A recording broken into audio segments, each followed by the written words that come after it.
Ano masasabi mo pa sa Panginoon, kuya? Magaling ng alin? Magaling na. Wala na sakit ng tiyan mo? Wala na. Ang kailangan na niyan, ano? Pagkain.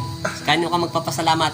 Sa Panginoon. Sa Panginoon, number 1. Instrumento lang kami. Instrumento lang tayo ng Panginoon. Kapayapaan ang dala ng Panginoon. Yan, hindi ka kinulam. Hindi ka rin nausog ng tao.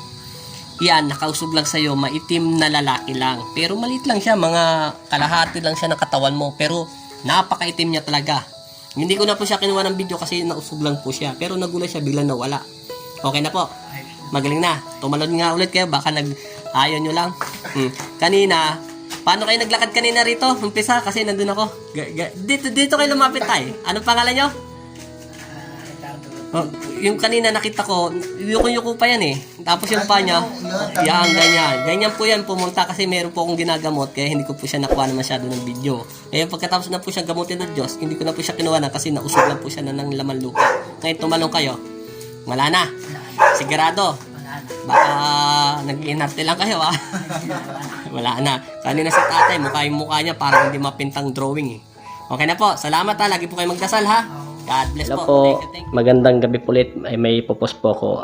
Mega shoutout pala dyan sa mga nanonood ulit sa akin subscriber. Sa lahat-lahat dyan, yung hindi ko nabate, pasensya na kayo. Kasi marami po ako tagang ginagamot sa online. Tsaka marami rin po kung dumarating na pasyente dito sa tahanan namin. May pahabol pa pala ako. Shoutout dyan kay Jolito Balbada. Mega shoutout sa'yo. At saka kay Donnelly Tulat. Shoutout din po sa iyo.